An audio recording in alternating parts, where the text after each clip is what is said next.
4 வெங்காயம் ப்ளஸ் அந்த ஒரு 3 பச்சை மிளகா, ஒரு சின்ன ஒரு ஸ்பைசிக்கு, அப்புறம் வந்து வெங்காயத்தாள் ஒரு 3 வெங்காயத்தாள் இதை போட்டு நல்லா ஸ்மாஷ் பண்ணிடணும்.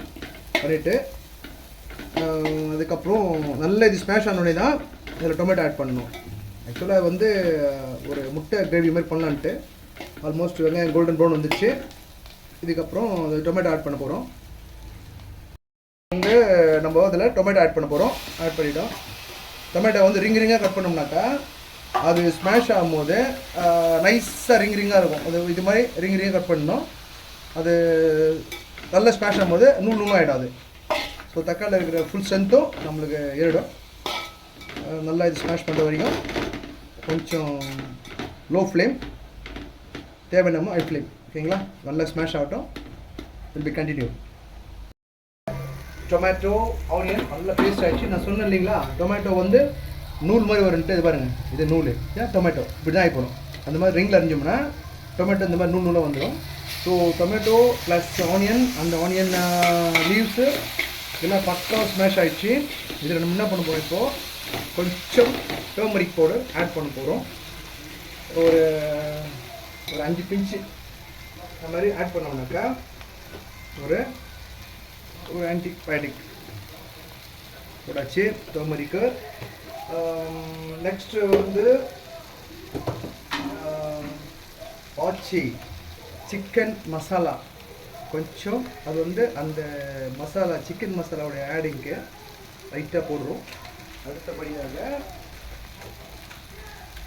மெய்யால் சில்லி பவுடர், காரத்துக்கு தேவையான அளவு காரம் எவ்வளோ தேவை போட்டுக்கலாம்.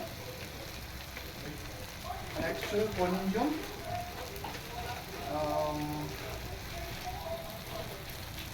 தனியா ஆச்சி கொரியாண்டர் பவுடர் கொஞ்சம். இதுவும் வயிற்றுக்கு ரொம்ப நல்லது, சுகர் பேஷண்ட்டுக்குலாம் ரொம்ப நல்லது.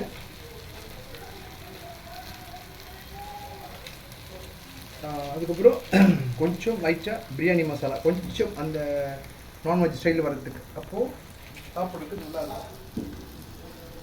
இதெல்லாம் போட்டுட்டு நல்லா ஒரு ஸ்மாஷ் பண்ணிக்கிறோம். மூளை ஸ்மாஷ் பண்ணிவிட்டு கொஞ்சம் தண்ணி ஆட் பண்ணணும்.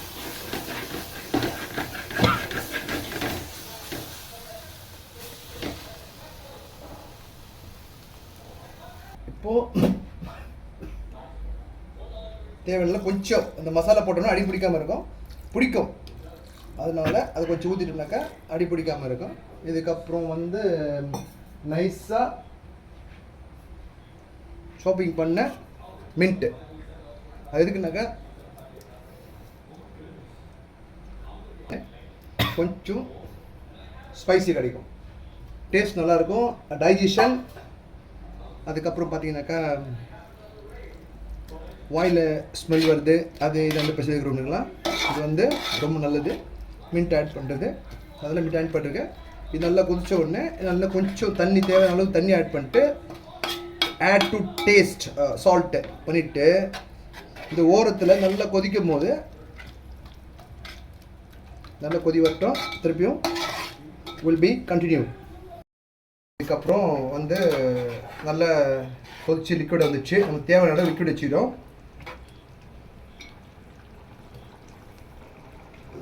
வந்து கையில் நுணுக்கின கொஞ்சம் சோம்பு இது மேலே தூவிட்டிங்கன்னா ஒரு நல்ல ஒரு ஃப்ளேவர் கிடைக்கும். இதுக்கப்புறம் இதில் நமக்கு எத்தனை பேர், 4 பேர் சாப்பிட போகிறோம் இந்த வீட்டில். ஸோ 4 முட்டையை உடைச்சி ஓரமாக இறக்கி விட்டுணும், கலக்கக்கூடாது. இப்போ இறக்கி விட்ற மாதிரி இறக்கி விடணும். ஆனால் பார்த்துங்க, அப்போது வந்து ஸ்டவ்வை சிம்மில் வைக்கணும். கலக்குனீங்கனாக்கா முட்டையை கிடைக்காது. ஓரமாக ஒரு முட்டையாக இறக்கி அப்படியே அசையாக முட்டணும். அப்போ உங்களுக்கு முழுசாக அந்த கிரேவியும் ப்ளஸ் முட்டை அதில் ஊறிட்டு நல்லாயிருக்கும் சாப்பிட்றதுக்கு. ஸோ இதுதான் வந்து ஒரு முட்டை gravy plus that spicy called கறி குழம்பு டேஸ்ட். ஸோ நல்லபடியாக செய்து முடிச்சாச்சு.